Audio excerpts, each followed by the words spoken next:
Estevão feriu o senhor, mas foi morto. Que horror! Exclamou Bárbara. O sonho da garotinha se concretizou. Isso foi coincidência, Bárbara, falou Jean-Marie.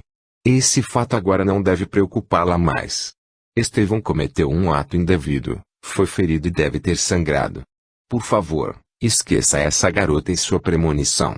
Por que será que Estevão não fugiu? Não deve ter conseguido, respondeu Felipe. Vou levantar e irei ao velório, decidiu Jean-Marie. Felipe, você sabe onde ele vai ser enterrado? Sei, no mausoléu da família, na cidade em que os pais dele residem. Terei de viajar. Bárbara, por favor, organize tudo, pois quero partir logo.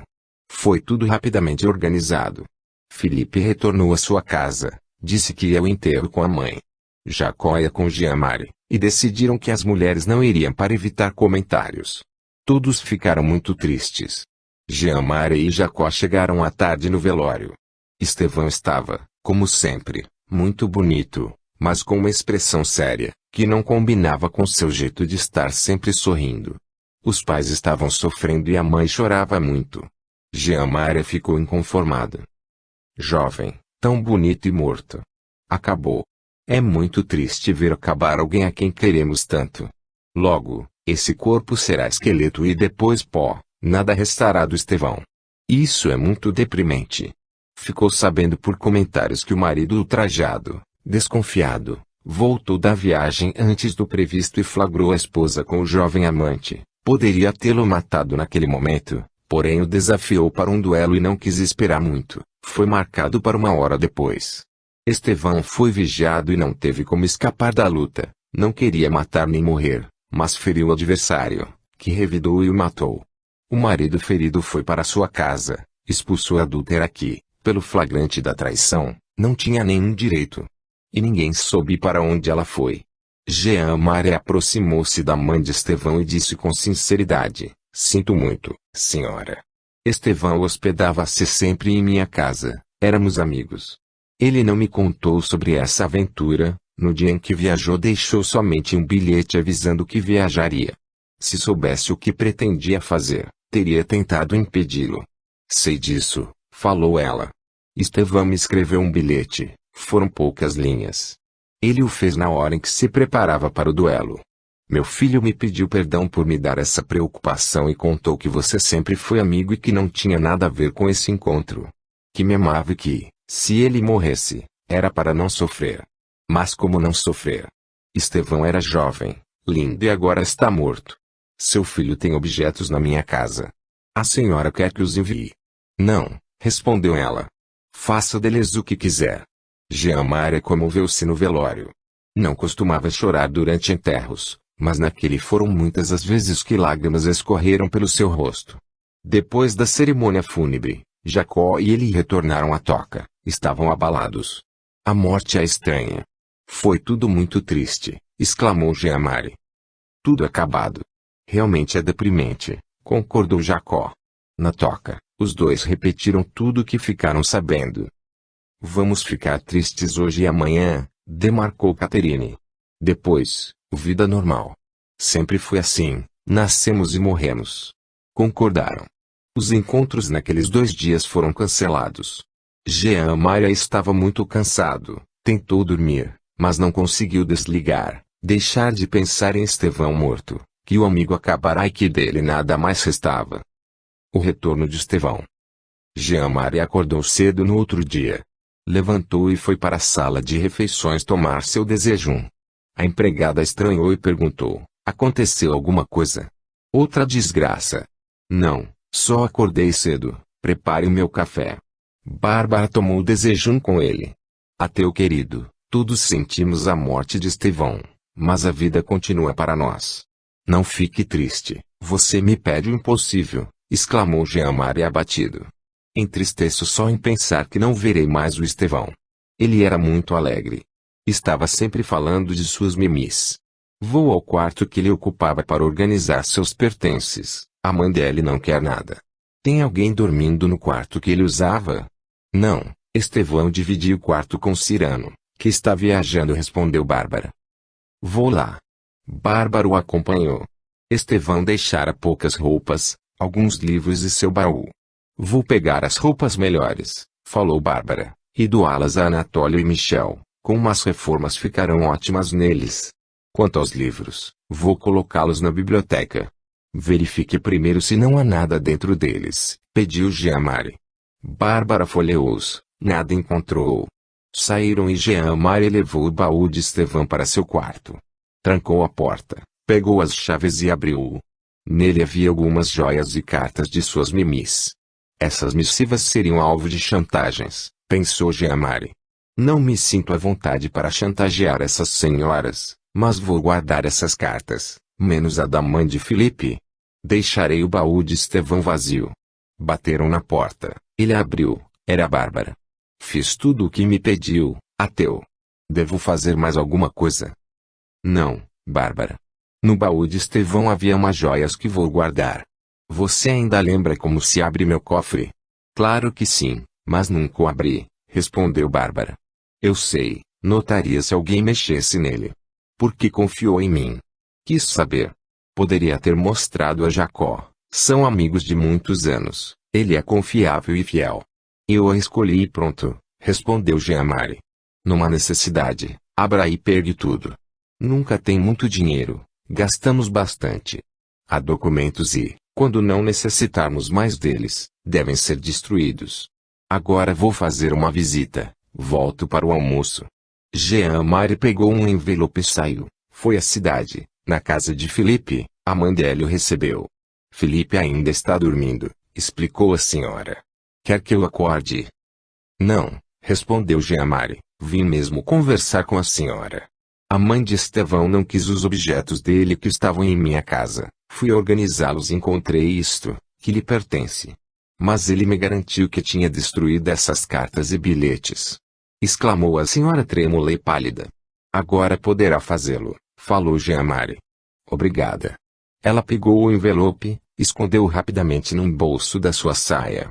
A mãe de Felipe era casada pela segunda vez com um homem muito mais velho que ela. Fora uma das mimis de Estevão. Vim também lhe pedir que não deixe Felipe frequentar minha casa. Ele é jovem demais e nós vivemos na devassidão. Estranho seu pedido. Felipe o estima, disse ela.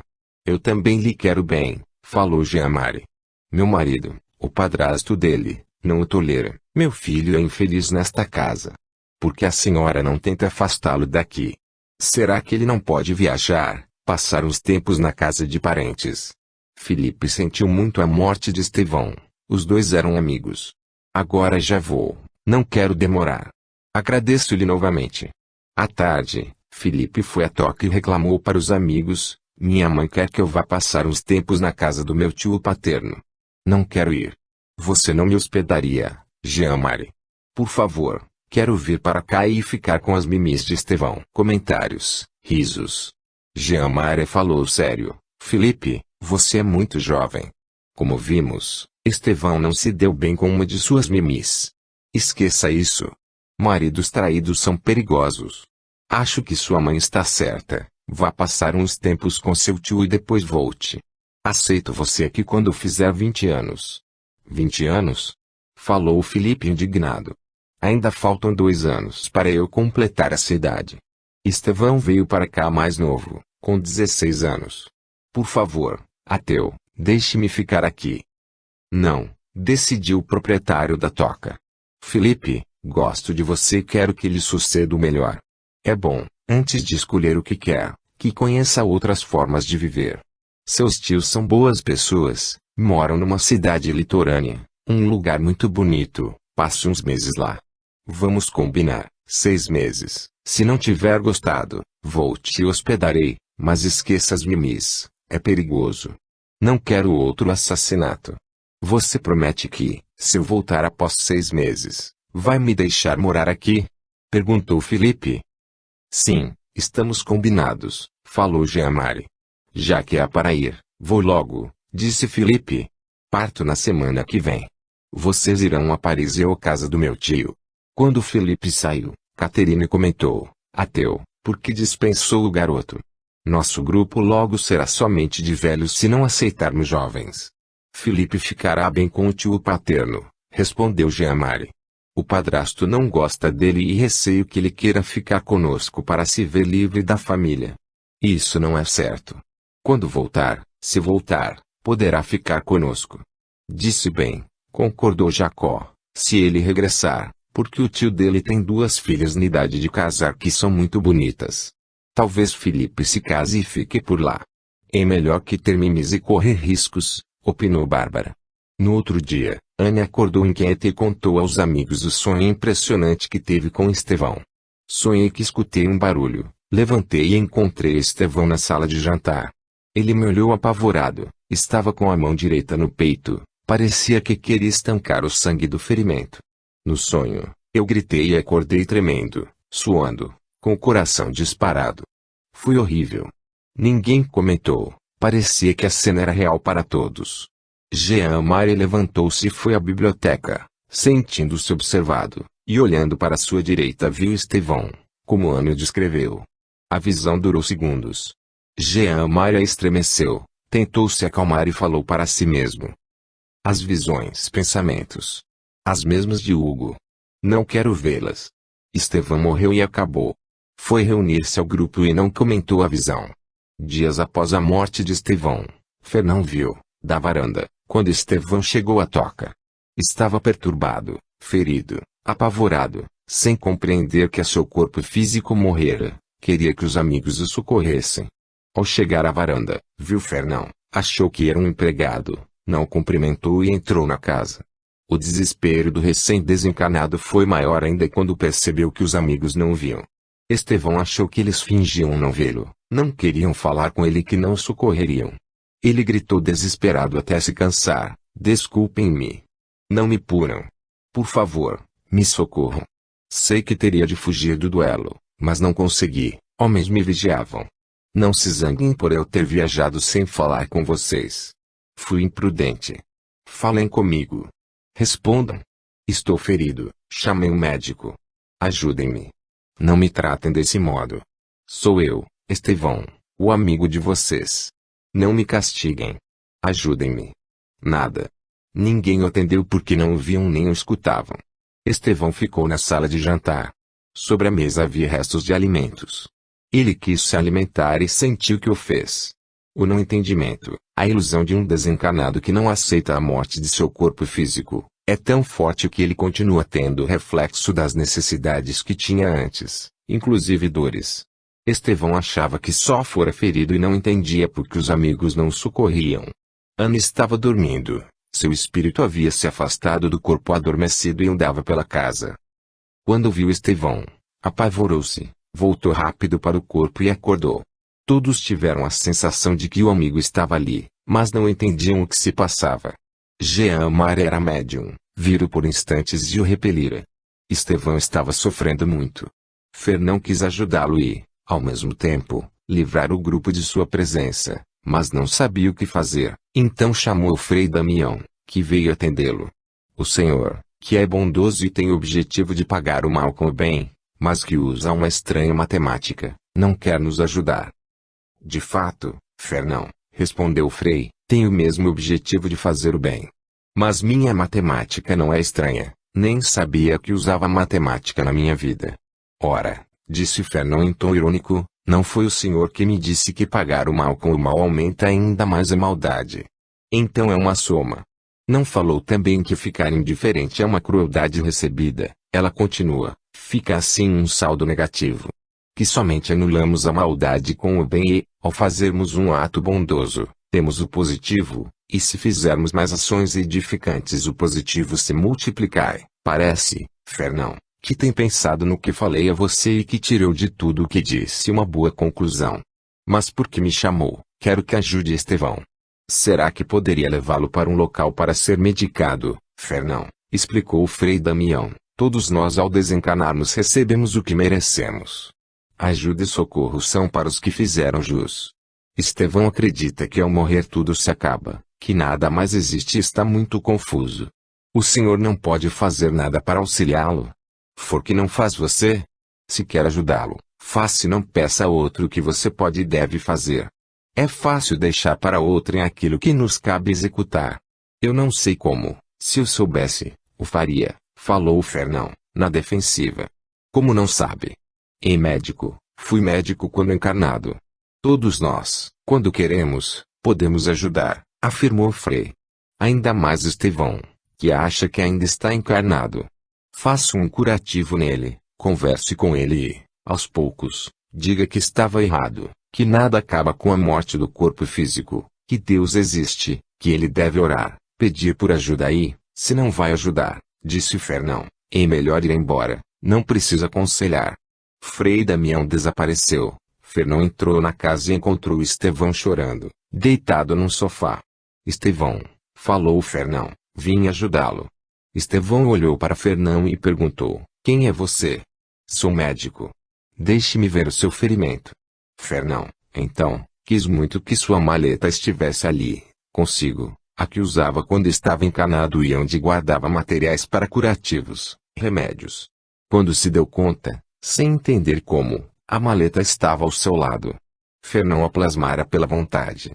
Ele abriu a maleta, colocou o remédio num copo e deu a Estevão para beber. Tome, Estevão, meus amigos o chamaram. Eles entenderam que já haviam me castigado bastante. Fernão não respondeu. Com presteza do bom médico que fora, fez um curativo no peito de Estevão e, acalmando-o, disse, meu amigo, existem muitas coisas que desconhecemos.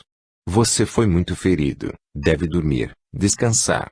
Lembra-se de como foi ferido? Foi num duelo. Já não sinto dor, exclamou o recém-desencanado. Parou de sangrar. Obrigado. Lembro sim, fui ferido no duelo. Desmaiei, acordei num local estranho, escuro e com cheiro ruim, de corpos podres. Quis vir para cá, acho que meus amigos me trouxeram, por que não me lembro como vim? Então, Estevão dormiu e Fernão, fitando-o, comoveu-se. Uma existência desperdiçada, pensou. E agora, que farei com ele? Onde acomodá-lo para que descanse? Não quero deixá-lo aqui no sofá. Frei Damião, que ficara ali observando-os, se fez visível.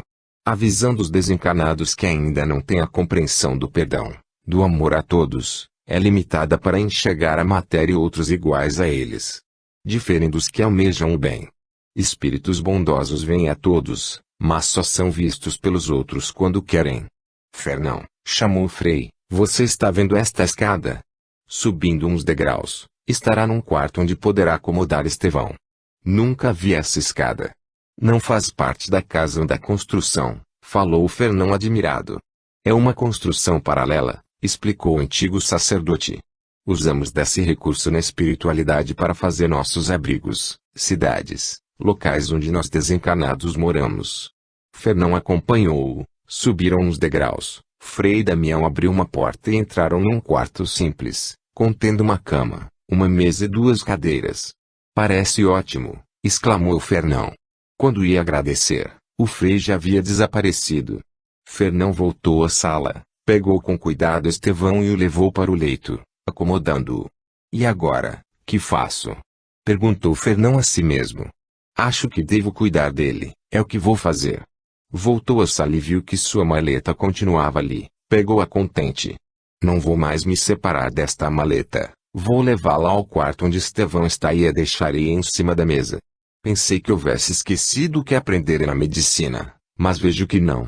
O grupo estava preocupado com a viagem e, como ninguém mais pensava na chantagem, uma vez que Jean Maria decidira pensar nisso quando retornasse, Fernão também decidira aguardar os acontecimentos. Estevão acordou se sentindo bem melhor. Fernão se apresentou, refez o curativo e conversaram. Como será que conto a ele que morreu? Pensou Fernão. Você já pensou em morrer? Acabou por perguntar. Já, respondeu Estevão. No duelo senti que ia morrer. Não queria duelar com ninguém e muito menos afrontar ou ofender. Estava com aquela Mimi por interesse. O marido não tinha nada que voltar antes do dia previsto nem se sentir ofendido daquele jeito. Feriu, mas não tive intenção e, num descuido meu, fui atingido por sua espada. Nada mais antigo do que duelar com espada, mas foi ele quem escolheu as armas. Se tivéssemos usado pistolas, eu poderia tê-lo ferido no braço e pronto, tudo acabaria bem. Senti muita dor quando a lâmina me feriu o peito. O que você acha da morte? Perguntou Fernão. Ora, que acabamos.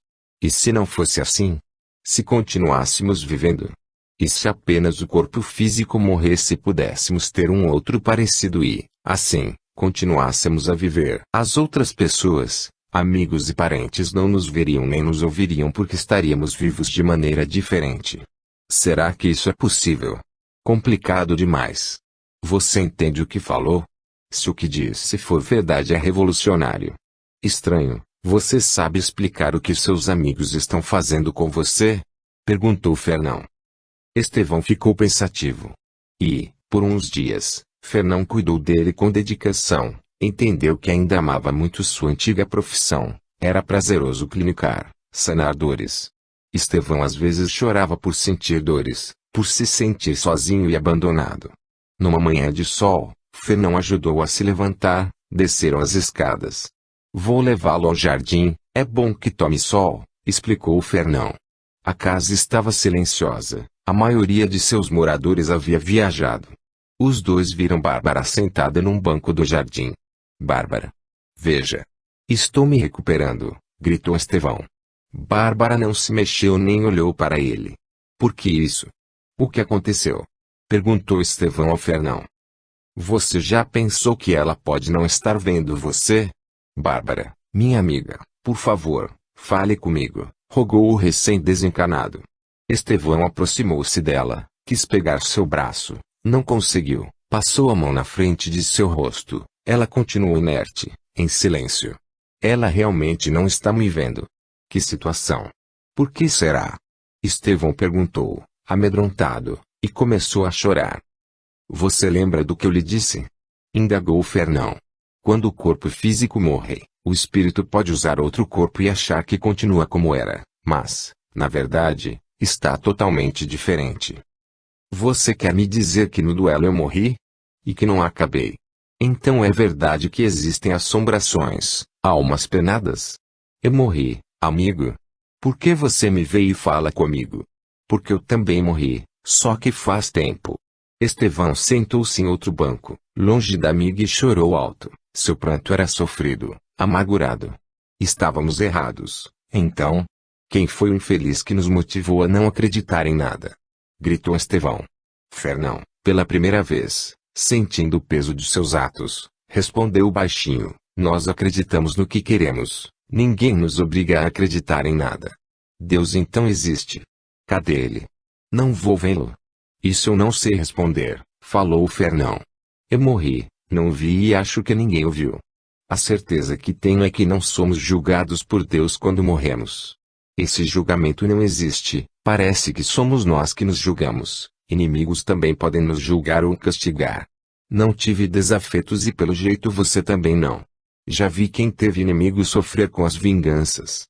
Fernão lembrou-se dos sacerdotes inquisidores que padeciam muito no umbral e arrepiou-se. Bem, vamos deixar esse assunto para depois.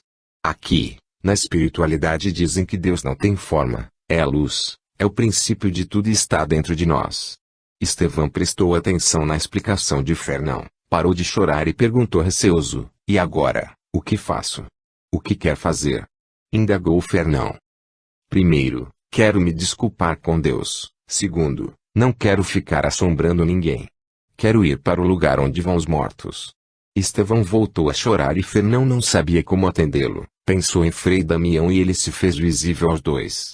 Este é um amigo, Fernão o apresentou. Ele foi um bom sacerdote quando estava no corpo físico, acho que pode ajudá-lo. O que quer? Perguntou Frei Damião a Estevão. Nem sei o que quero ou o que posso querer. Estou muito triste. Não desapareci com a morte, não quero ser um morto-vivo e tenho vergonha de pedir perdão a Deus e de orar. Sou indigno, não se julgue assim, falou o Frei com carinho. Todos nós erramos, o importante é reconhecer o erro e ter um propósito de não errar mais. Ore sim, meu jovem, faça preces com fé, dizendo a Deus o que quer receber. Será que Deus me ouvirá? Perguntou Estevão, esperançoso. Eu nem acreditava nele, independente de você acreditar em Deus ou não, ele existe. Um cego pode não acreditar no sol por não vê-lo, mas sentirá o seu calor e o sol continuará como sempre, independente de alguém crer que exista ou não. Deus não tem forma para que possa vê-lo, mas está em toda parte e ele, como Pai misericordioso, deixa sempre que um filho ajude a outro. Emocionado, Estevão ajoelhou-se no chão e clamou com fervor: "Ó Deus, perdoe-me. Ajude-me. Quero abrigo. Pensei que o Senhor não existisse. Perdoe-me." Frei Damião abraçou-o, ajudou-o a se levantar. Fernão observava tudo, permaneceu quieto. "Vou levá-lo para uma morada de paz, onde permanecerá um tempo com outros desencarnados", determinou o Frei. "Você também não quer ir, Fernão?" "Não", respondeu Fernão secamente. Estevão despediu-se de Fernão, abraçou e agradeceu. Frei Damião deu as mãos a Estevão, que as apertou e os dois voltaram. Foram para uma colônia onde o socorrido ficou abrigado. Fernão ficou triste com a despedida. Tinha gostado de cuidar do jovem e aquele obrigado o incomodou. Ficou no jardim por umas 2 horas. "Minha maleta, deixei-a no quarto. Vou ficar com aquele lugar para mim", decidiu Fernão. "Aqui está sua maleta." Frei Damião surgiu de repente na sua frente e lhe entregou a maleta. "Também o informo de que não poderá ocupar aquele quarto, pois o desfiz, ele não existe mais." "Por quê?" "Plasmei-o para uma finalidade, abrigar Estevão. Como o motivo não existe mais, não tinha mais razão de existir." "Estevão não sofreu muito, até os acabam se dando bem", ironizou Fernão. "A quem você, Fernão, quer enganar?" indagou Frei Damião tranquilamente. "A si mesmo." Estevão desencanou, ficou no corpo que apodrecia. Seu avô paterno tentou desligá-lo da mãe, teria morto. Só conseguiu dias depois de o recém-desencanado, com muitas dores. Você quis ajudá-lo, ele aceitou o auxílio, compreendeu logo seu erro e quis se redimir. O socorro dependeu dele. E não pense você que por ser socorrido os problemas dele acabaram. Ele irá se recuperar, estudar e com certeza lamentará muitos erros que cometeu e por ter sido ateu. E as ações errôneas que fez terão de ser reparadas, senão, receberá as reações. Ele é inteligente e saberá que sua plantação foi fácil, mas a colheita não será. Embora num ambiente propício, Estevão com certeza ainda chorará muito.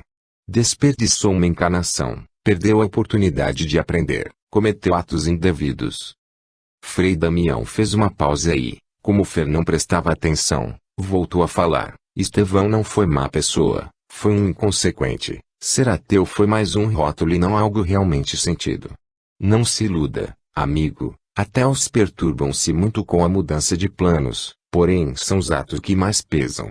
Você sabia que ele fazia caridade? Nosso jovem amigo dava alimentos e pagava o aluguel de uma casa onde moram 6 mulheres idosas que haviam sido prostitutas, mulheres que ninguém queria ajudar, nem ter por perto. Também ia muito ao orfanato brincar com as crianças, jogava com elas e as auxiliava nas suas lições escolares. Não sabia? Está admirado? Pois ele fazia isso e as irmãs de caridade, as crianças e aquelas senhoras oram muito por ele. E receber orações fervorosas de gratidão é um bálsamo valioso." Fernão levantou-se, pegou uma maleta e saiu do jardim sem agradecer. Não quis pensar no que escutou do amigo bondoso e decidiu esquecer Estevão. Resolveu se juntar ao grupo. Conversas.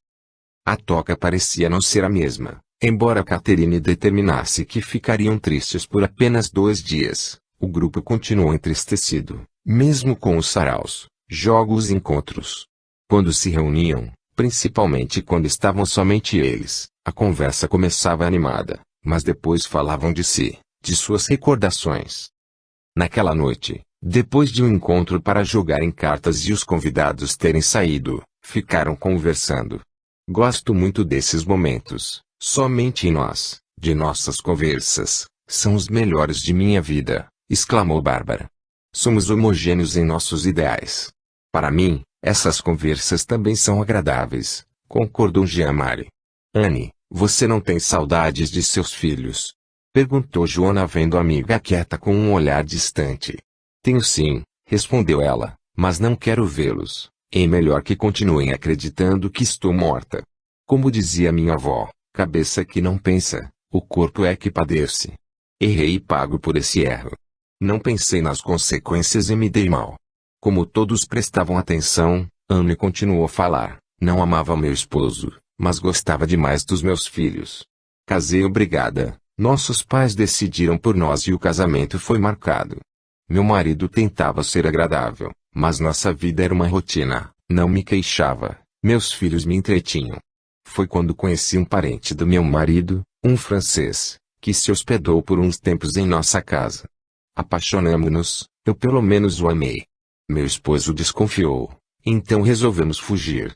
Não pensei nos meus filhos, somente em mim, achei que seria feliz.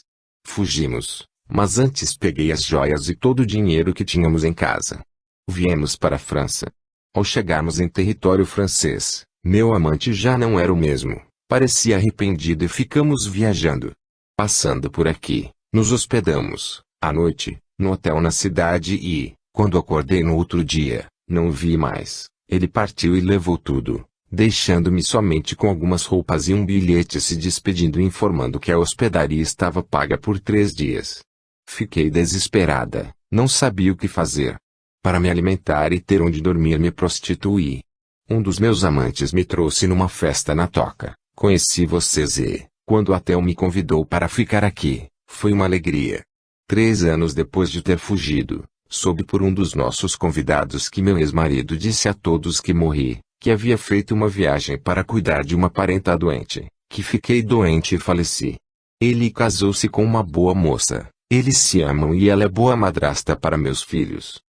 Você falou a esse nosso convidado quem você era? Perguntou Anatólio. Não, claro que não. Somente vocês, meus amigos, sabem de fato quem sou. Conversando com esse senhor que me deu notícias, fiquei sabendo que ele era de uma cidade próxima. Escutei-o atencioso e com jeitinho fiz com que me falasse o que queria saber. Você sabe do canalha que o traiu? Joana quis saber. Sim, fiquei sabendo. Ele voltou para a família. Era casado e tinha filhos. Pensei em mandar matá-lo, mas não foi preciso. Ele morreu 13 meses depois. Ficou doente. Dizem que sofreu muito, mas faleceu ao lado da família. Ele teve coragem de voltar. Eu não tenho.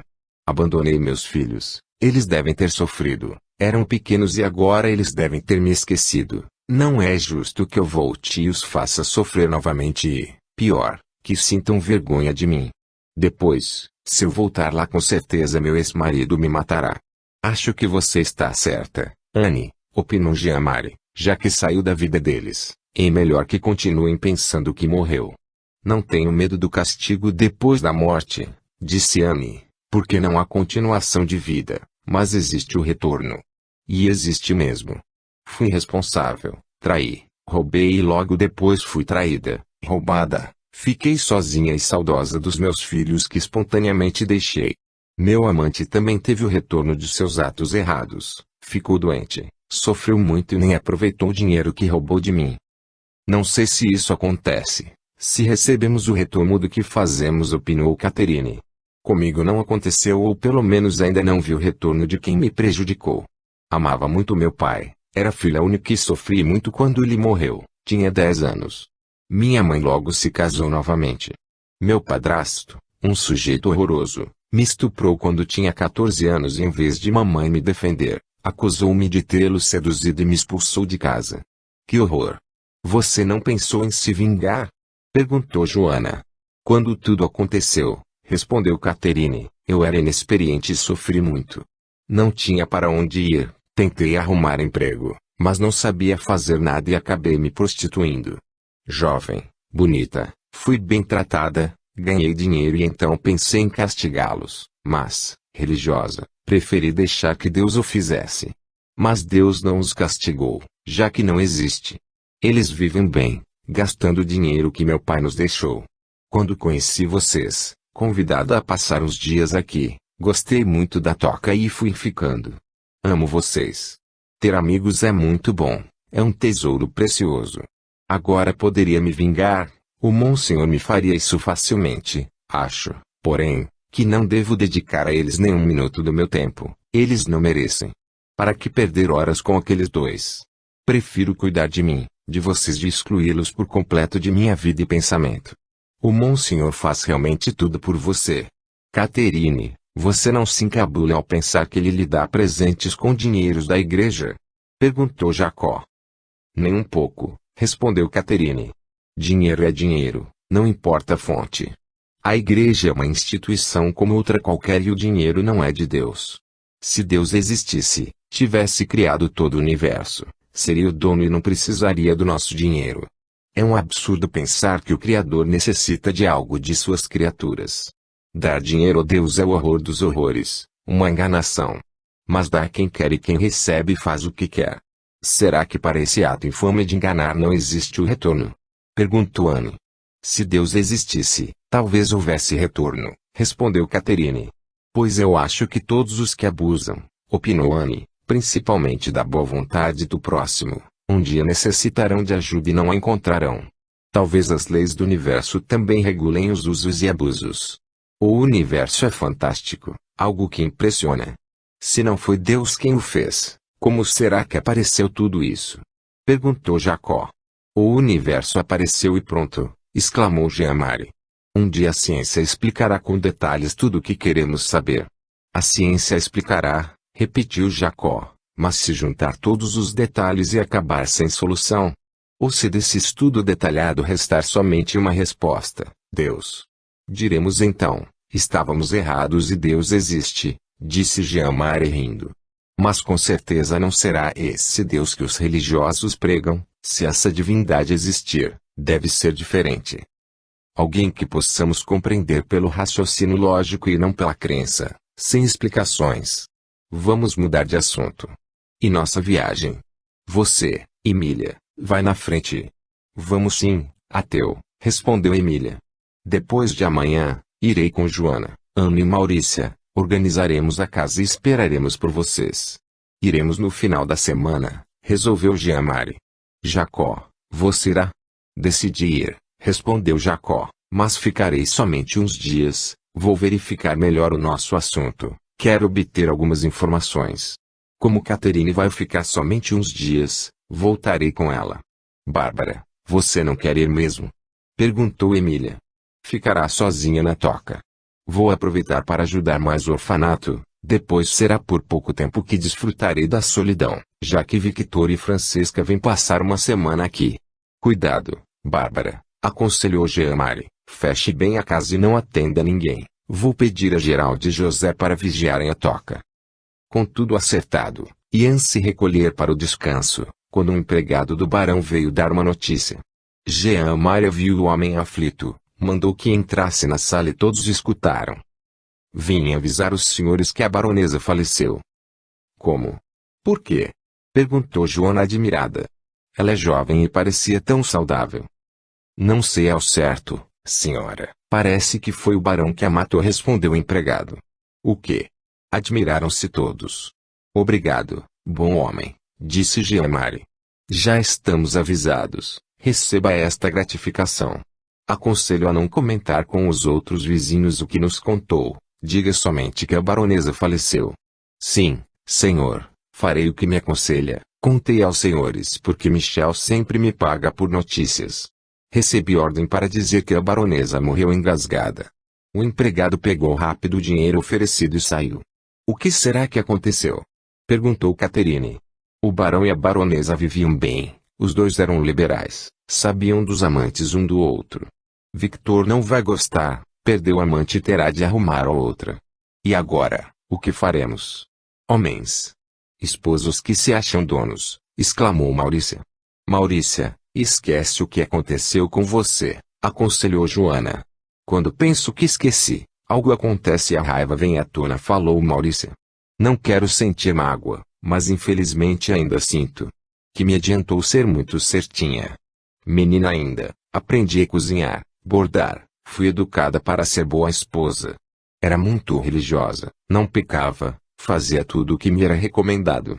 Meu pai resolveu me casar, não gostei do noivo, mas aceitei por ser a vontade de Deus. Mais velho do que eu, viúvo, com filhos, e lá fui para a casa do meu marido. Fiz de tudo na minha nova morada, fui empregada, babá, e além de não me darem valor, me maltratavam. Apanhei dos enteados. Uma vida difícil, e ainda continuava religiosa, aceitando tudo porque Deus quis. Não tive filho, sou estéril, e novamente aceitei. Meu marido arrumou outra, e até perdoá-lo, mas fui trocada e expulsa do lar. Aí se rebelou, interrompeu Joana. Já cansamos de escutar sua história, Maurícia. Acho que se não tivesse sido tão boazinha, tivesse sido mais exigente, desse uns tabefes nos seus enteados e no marido, eles teriam lhe dado valor. Talvez você tenha razão, ponderou Maurícia. Por ser certinha demais, fui chata, mas não queria pecar, ofender a Deus. Depois me revoltei de fato, porque achei que Deus teria de me premiar por ser devota. Não vou ao velório da baronesa nem ao enterro, com certeza meu ex-marido, que é amigo do barão, estará lá e não quero ver aquele velho ingrato. É por isso, Maurícia, que você é ateia? Perguntou Jacó. E você ainda fala, por isso? Não acha o suficiente? Acha certo alguém ser leal, fiel, devota e ser castigada? Somos amigos e aqui me sinto amada. Vocês me ajudam e tenho a certeza de que me auxiliarão sempre. E Deus não era para ser melhor que nós? Se ele é pior, então não existe. Você, meu amigo ateu, opinou Hugo, tem razão. Se um dia provarem que Deus existe, isso tem de ser comprovado por explicações que possamos compreender. Gosto de conversar com vocês, disse Joana. Também os amo e saber que posso contar com o grupo é tranquilizador e vocês podem contar comigo. Você, Joana, fala pouco de si. Por que não nos conta sua história? Pediu Anatólio. Não tenho muito o que contar, respondeu Joana. Era pobre e invejava as moças ricas, namorei um jovem rico que me largou depois de termos sido amantes. Resolvi ser prostituta e saí de casa, vim aqui numa festa e fiquei. Vocês estão escutando? Perguntou Anatólio. Parece que está chegando alguém. Quem será a esta hora? Vou ver quem é. Anatólio saiu e voltou em seguida com uma carta na mão e informou. Era o empregado do Monsenhor. Veio trazer esta missiva. Está endereçada a você, Jean-Marie. Mas deve ser para mim, exclamou Catherine. Pegou a carta, abriu o envelope e comentou. Acho que é para você mesmo, ateu. Leia. O Monsenhor avisa que o bispo chegou de surpresa na cidade e convida a ir visitá-los. Não está convidando, mas informando, falou Jean-Marie. O Monsenhor nos alerta que o bispo chegou e que devemos ter cautela. Principalmente eu, exclamou Catherine, preocupada. Jean-Marie releu a carta. Todos ficaram em silêncio esperando o que ele iria decidir. Não demorou muito e o proprietário da casa determinou. Vocês, meninas, devem partir agora para Paris. Chamem Michel e partam já. Parece que estava prevendo. Organizei a viagem há dias. Vão todas. Será uma boa desculpa para não irem ao velório da baronesa. Direi que já haviam partido. O bispo não as conhecerá. É melhor que ele não veja a Catherine. Para o bispo ter vindo de surpresa, ou desconfia de algo ou alguém o informou de alguns fatos que ocorrem na cidade. Até que foi bom para o Monsenhor a baronesa ter falecido, desviará um pouco a atenção do bispo. Boa ideia, ateu, concordou Jacó. E a melhor solução? Vamos meninas, vocês têm 2 horas para se arrumar. Vou chamar Michel para levá-las e José para aprontar a carruagem maior. Partindo agora, e com discrição, poderemos dizer a todos que viajaram à tarde e nem souberam das 2 novidades, sobre a morte da baronesa e a chegada do bispo. Foi uma correria. 2 horas e 30 minutos depois, elas saíram. No outro dia, Jean-Marie, Anatólio e Jacó foram ao velório. O corpo da baronesa estava sendo velado na capela do castelo em que morava. O barão não gostou de vê-los, mas se sentiu aliviado de as mulheres não terem ido. Os moradores da toca eram amigos no prazer e não na dor. E, para todos, a baronesa morrera engasgada. Ninguém acreditou, porém não houve comentários. Todos tinham a certeza de que aquela morte não seria investigada. Jean-Marie, aproveitando que ficara por uns momentos a sós com o barão, comentou que o restante do grupo havia viajado e que ele também iria no dia seguinte. Obrigado, Jean-Marie, disse o barão. Como viajar amanhã, não precisa permanecer por muito tempo aqui, já cumpriu sua obrigação de vizinho. Estou sentindo muito o falecimento de minha esposa, não amava, mas nos dávamos bem. Foi um acidente, por uma bobagem, ela se foi, entendo e sinto muito, afirmou Jean-Marie. E ele entendeu, o casal discutiu e ele a matou sem ter intenção e compreendeu, sobretudo, que o barão não os queria ali. Chamou os amigos e já iam sair, quando viram Monsenhor chegar. Após os cumprimentos, Jean-Marie informou discretamente: as senhoras já viajaram e amanhã partiremos, não ficará ninguém na toca. Espero que tudo dê certo. Quando a visita se for, avise-nos e, se precisar de mim, de nós, disponha. Voltaram à toca. O barão realmente não quis assassinar a esposa, opinou Anatólio. Com certeza discutiram. Ele apertou seu pescoço, mas não esperava que acontecesse o óbito. Será que agora vai querer Francesca como esposa? Ele parece apaixonado por nossa amiga. Claro que não, respondeu Jacó. Se o barão se casar de novo, será com uma mulher aparentemente honesta, de família tradicional, de preferência com título e solteira. Talvez com alguma moça que será obrigada pelo pai a se casar. Para amantes, todas servem, mas para esposas, somente algumas. Vamos partir hoje? Perguntou Jean-Marie. Viajar à noite é perigoso, mas agradável. Levaremos 1 hora para nos arrumar. Os dois concordaram. Foi fácil arrumar tudo.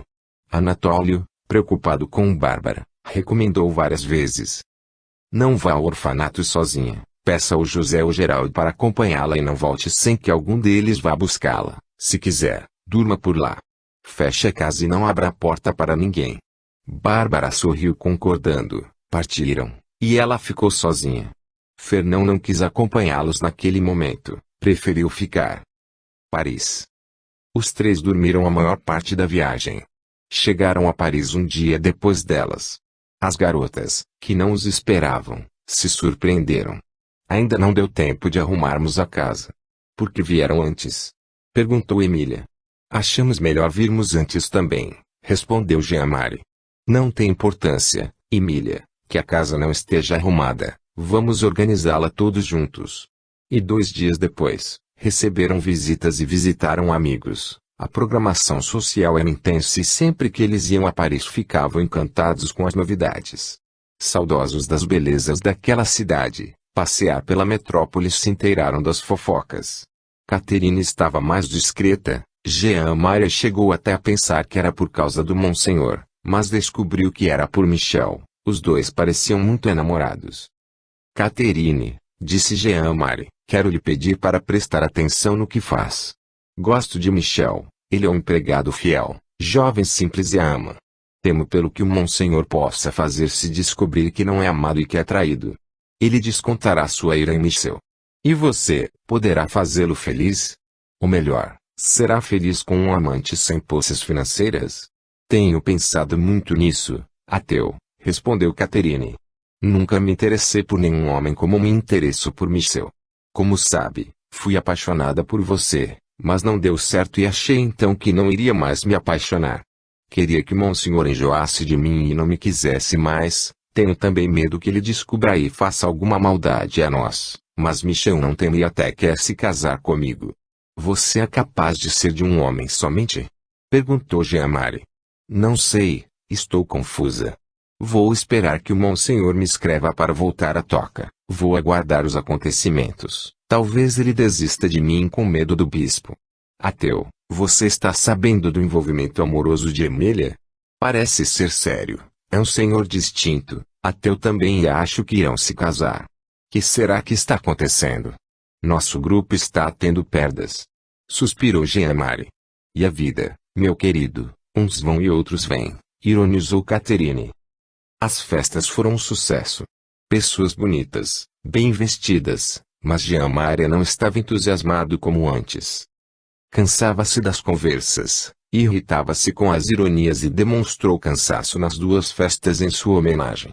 Cobraram dele mais um livro. Jean-Marie se desculpou por não tê-lo terminado. Alegou falta de tempo. O fato era que não estava com vontade de terminá-lo. Estava achando a história repetitiva e chata.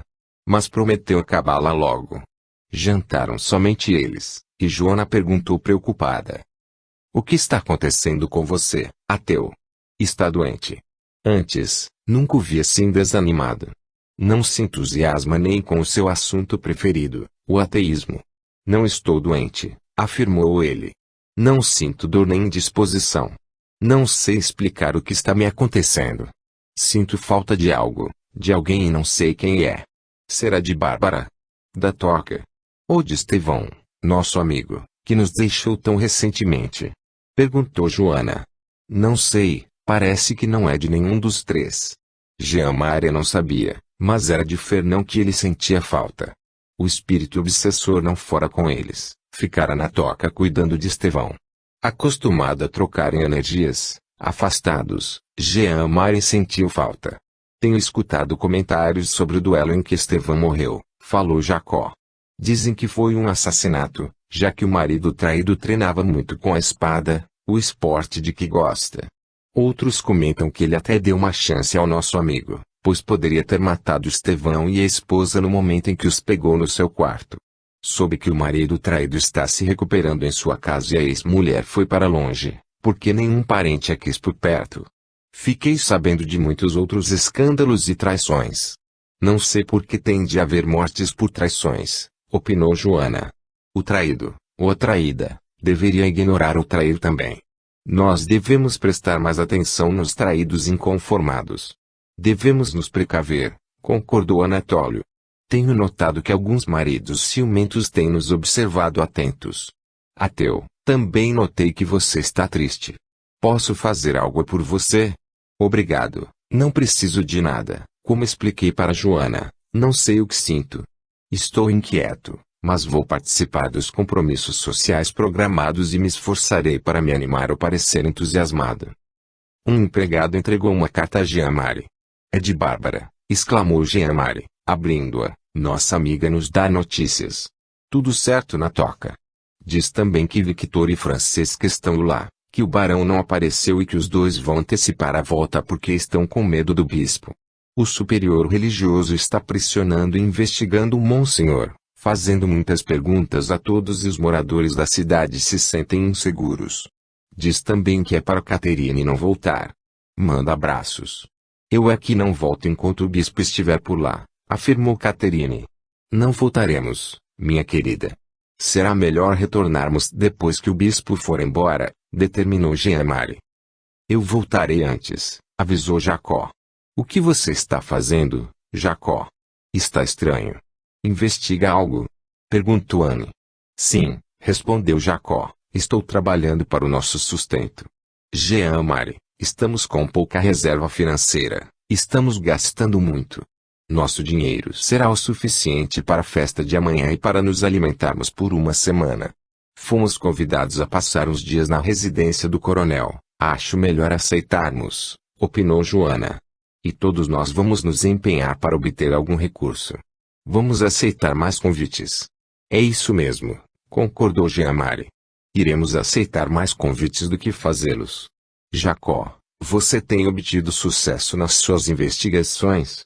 Não tanto como queria, preciso de mais dados. Não irei com vocês nos passeios e festas, vou sair sozinho e tentar me informar mais sobre o assunto. 3 dias depois, Jean Marie se animou. Fernão reuniu-se a eles e tratou de entusiasmar seu obsediado e ele voltou a conversar, como sempre, sobre o ateísmo. Cyrano reuniu-se a ele, trouxe uma boa contribuição. E, como ficou resolvido, aceitaram todos os convites e recepcionaram menos. Jacó retornou à Toca, havia obtido as informações desejadas. Já passara o prazo planejado de regresso à Toca. Mas como o bispo continuava na cidade, adiaram a volta. Resolveram, então, passear pela cidade. Paris era muito bonita, populosa, suja, agitada e perigosa. Saíam durante o dia e à noite iam a festas e encontros. Como das outras vezes, todos os compromissos deram certo, foram bem recebidos, mas sentiam saudades da Toca. Em Paris, tinham de estar muito atentos, qualquer descuido seria fatal. Deslizes políticos ou em assuntos governamentais eram perigosos, mais do que as ideias ateístas. Jean Marie não gostava de política e mudava sempre com rapidez o tema da conversa para o de sua preferência, para o seu favorito. Numa festa, Jean Marie conversou com uma senhora elegante que logo demonstrou ser inteligente e instruída. O senhor é ateu? Perguntou ela. Não, senhora Louise, respondeu Jean Marie, não sou. Mas o assunto me interessa, gosto de saber opiniões diversas sobre todos os temas. A senhora é ateia? Não sei, queria provas, respondeu ela. Como? Perguntou Jean-Marie sem entender o que ela quis dizer. É simples, explicou a senhora. Não posso responder se sou ateia ou não, porque não tenho provas. O ateísmo afirma que não existem provas de Deus, mas também não apresenta provas de que a divindade não existe. Queria que eles, os ateus e crentes, provassem suas convicções. Religiosos afirmam a existência do Criador e as opiniões divergem. Para uns ele é pai, para outros um ser enérgico e vingativo, e para uns poucos, mais estudiosos, ele não é um ser, é a luz, o princípio de tudo. Afirmam que sentem sua presença por intuição e tentam nos convencer mostrando tudo, os seres vivos e a natureza, como obras criadas por ele. Os ateus dizem que tudo o que existe, até nós, apareceu por acaso, aconteceu a criação e o tempo foi aperfeiçoando-a. Teorias sem provas. Eu estou perdida entre essas teorias. O que o senhor, Jean-Marie, acha disso? Acho que, respondeu ele, após pensar por segundos, infelizmente, nenhum deles, crentes e ateus, provam, ou não conseguem provar suas teorias. Mas, a senhora não acha que se Deus existisse não era para ele por ordem no que criou? Se ele matasse todos os ateus e os maus, a Terra não seria uma beleza. Talvez a beleza esteja na diversidade, respondeu ela. Bons e maus se misturam como os feios e bonitos.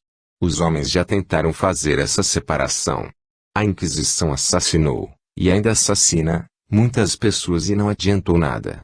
Matam pessoas e as ideias ficam. A divindade deve ser algo mais do que conseguimos compreender. Acho também que temos obrigação de procurar entender. Quem procura acha, a senhora está tentando entender. Está procurando? Jean-Marie perguntou interessado. É perigoso falar sobre isso, mas sinto que posso confiar no Senhor. Tenho procurado, e a melhor explicação que obtive é a reencarnação. As diferenças que escandalizam o Senhor podem ser explicadas por esse processo de voltarmos, em espírito, muitas vezes no corpo material. Então, somos o que construímos no passado, recebemos de volta o que fizermos de bom ou ruim.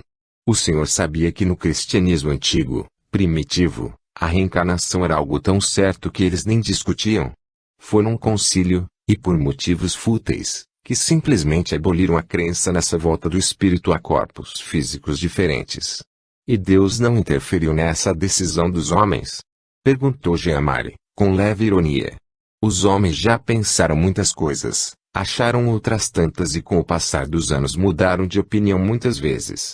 Acho que Deus não se importa com o que pensamos dele, ele simplesmente é. O Sol já foi muitas coisas, até Deus, e o astro amigo continua como sempre. É a Terra que gira em volta do Sol ou é o astro-luz que gira em volta da Terra? Acredita-se em muitas teorias e os dois indiferentes, Sol e Terra, continuam seus caminhos. Deus deve ser assim, não importa se acreditamos nele ou não, tanto nós como ele continuamos. Jean-Marie sentiu-se inquieto com aquele diálogo, teve de admitir que a senhora Louise era coerente. Ficou aliviado quando a senhora foi requisitada a ir a determinado local. Ele, porém, ficou intrigado com a conversa e teve de admitir que não possuía provas. Realmente os ateus não tinham como provar que Deus não existia. Poderiam, como gostavam de fazer, ridicularizar certas afirmativas feitas pelos homens sobre a divindade que ninguém conseguia entender, mas, se aprofundassem, se pesquisassem outras fontes, principalmente as coerentes, podiam balançar opiniões.